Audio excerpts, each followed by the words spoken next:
हाँ देखिए इसमें, तो इसमें पहले साइन लॉ देखते हैं बेटा, साइन लॉ के बाद क्लियर होगी लमीज थ्योरम। तो साइन लॉ क्या होता है देखिए एक बार। साइन लॉ ये आप पढ़ेंगे ज्योमेट्री उसमें पढ़ेंगे, आप मैथ में डिटेल में पढ़ेंगे, लेकिन मैं भी आपको डिराइव ही करा रहा हूँ डिटेल में। देखिए आप इसको, जो थोड़ा आपको समझ में ज़्यादा आ जाए बस। बहुत आसान है डिराइव करना, इसलिए मैं कल भी दे रहा हूँ इसको। साइन लॉ क्या होता है मैथमेटिक्स का, कि एक ट्राइंगल के लिए लगता है साइन लॉ।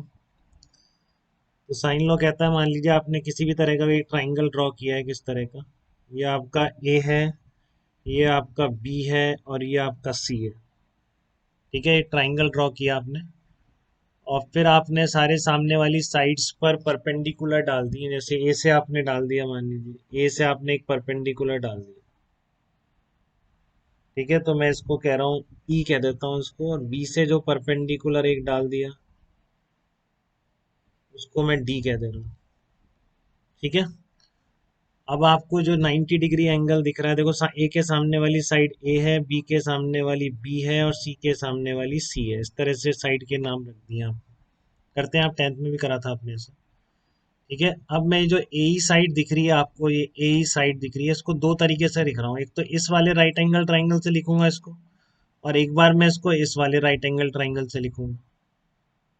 ठीक है ना, तो जब मैं इसको इस वाले राइट एंगल ट्राइंगल से लिखूंगा, तो मैं इसको क्या लिखूं देखो, ए इक्वल टू हो गया आपका, ये आपका सी हो गया, तो सी इंटू साइन बी लिख सकता हूँ क्या बेटा इसको, ये एंगल है ना, तो आपको पता है ये एंगल बी है।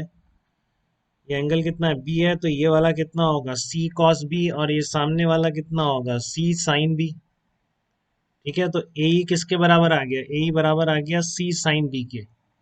ठीक है, और ए को आप दूसरी साइड से भी लिख सकते हैं, इस वाले ट्राइंगल से लिखिए इसको। ये लेंथ कितनी आ रही है, बी आ रही है, और ये एंगल कितना है, सी है। तो आप इस साइड को क्या लिख सकते हैं, बी साइन सी भी लिख सकते हैं। ठीक है ना बेटा, अब क्योंकि साइड तो एक ही है, तो इसलिए दोनों टर्म क्या होंगी, बराबर हो जाएंगी। जनरल ट्राइंगल है, कोई भी स्पेसिफिक ट्राइंगल नहीं लिया है मैंने, हमेशा वैलिड है। तो सी साइन बी इक्वल टू कितना आ गया, बी साइन सी आ गया। ठीक है, तो इससे आप क्या बोल सकते हैं, B upon sine B equal to C upon sine C, ये बोल सकते हैं आप। ठीक है, B upon sine B equal to C upon sine C. ठीक है, इसी तरह आप दो तरीके से इसको लिखिए, आप बीडी को लिख दीजिए। बीडी को भी लिख सकते हैं आप दो तरीके से। तो एक बार इस ट्राइंगल से लिखेंगे, इस राइट एंगल ट्राइंगल से बीडी को, तो बीडी किसके बराबर आ जाएगा, ये लेंथ ए है, तो ये ए कॉस सी हो गया, सामने वाला कितना हो जाएगा, ए साइन सी हो जाएगा। तो B D equal to A sine C. B D को आप इधर वाले से लिख दीजिए, इस राइट एंगल ट्राइंगल से, वो कितना आ जाएगा, सी साइन ए आ जाएगा। ठीक है, तो इससे क्या आ गया, A upon sine A equal to C upon sine C. इससे आप लिख सकते हैं बेटा पूरा, जो आपकी दोनों इक्वेशन आ रही हैं, इससे आपको साइन लॉ दिख रहा है, जिस फॉर्म में आपको याद होना चाहिए। ठीक है, क्या निकल के आया इससे, A upon sine A equal to, ये साइन लॉ होता है basically. A A upon sine A equal to B upon, मैं दोनों भी दिए, मैं दोनों पढ़ेंगे। A upon sine A equal to B upon sine B equal to C upon sine C. ये आपका साइन लॉ आ जाएगा बेटा, A upon sine A equal to B upon sine B equal to C upon sine सी।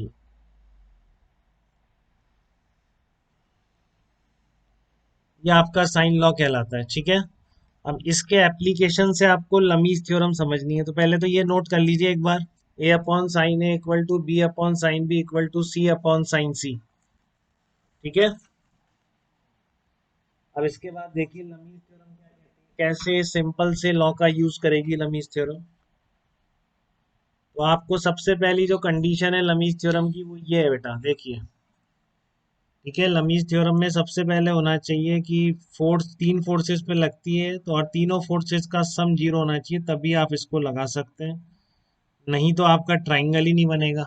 अब ये F1 F2 F3 vector मैंने आपको बताया, इसका सम अगर जीरो आ रहा है, तो इन तीनों को एक ही ट्राइंगल की साइड से रिप्रेजेंट कर सकते हैं आप, बिल्कुल, तभी सम जीरो हो रहा होगा इनका। ठीक है ना, F1 plus F2 plus F3 का सम जीरो आ रहा है, तो आप इनको बिल्कुल एक ट्राइंगल की साइड से रिप्रेजेंट कर सकते हैं। ठीक है, और आपको मान लीजिए इस तरह का डायग्राम गिवन है, नेट चल रहा है, वो डिस्टर्ब।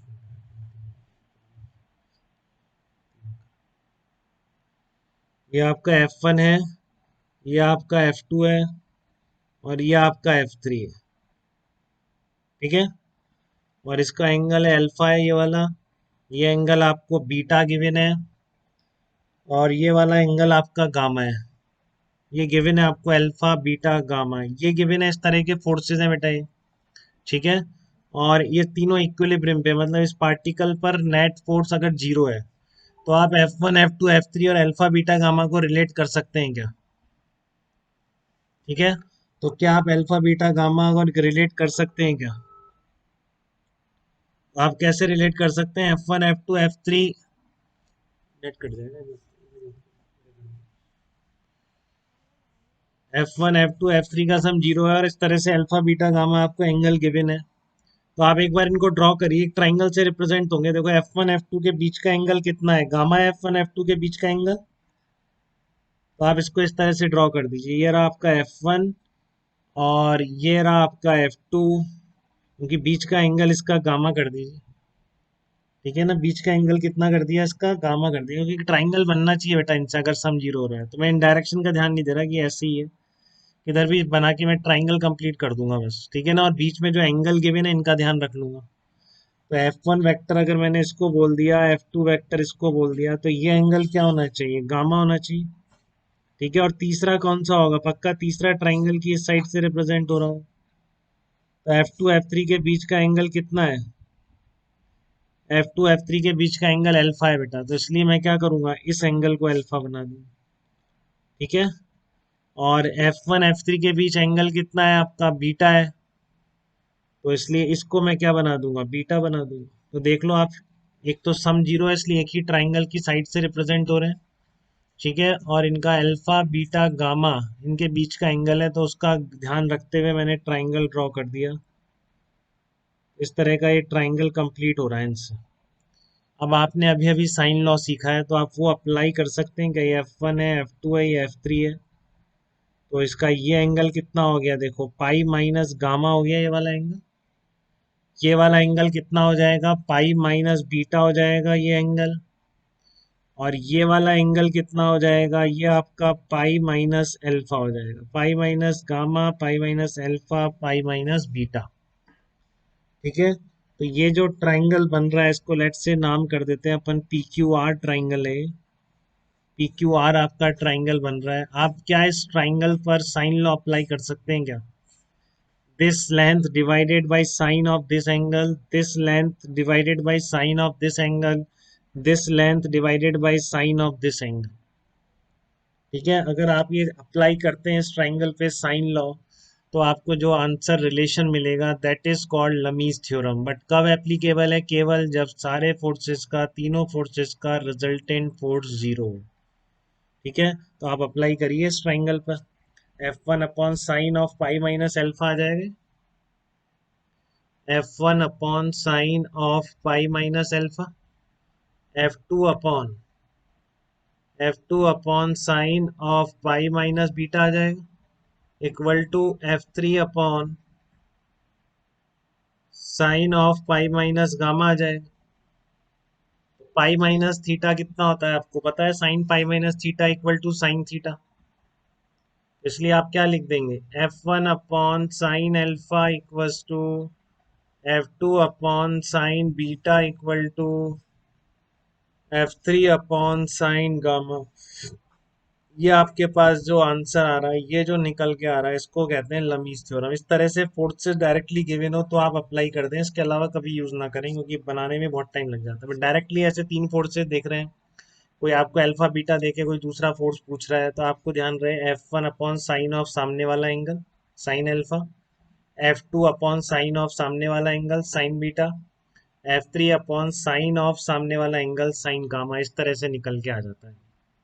ठीक है, तो ये थ्योरम है कि अगर ये सिचुएशन गिवन है आपको, तीनों फोर्स का वेक्टर सम जीरो है, और आपके पास इस तरह से अल्फा बीटा गामा एंगल है, तो आप ये रिलेशन अप्लाई कर सकते हैं, ये वैलिड होगा। एक भी चीज मिसिंग है, सम जीरो नहीं है, तो ये वैलिड नहीं होगा। सम जीरो नहीं होगा तो ये ट्राइंगल की एक तीनों साइड से रिप्रेजेंट ही नहीं होंगे, तो आप साइन लॉ कहाँ से लगाएंगे? Sine law is only for triangle. यहाँ तक बेटा किसी को डाउट हो आप तो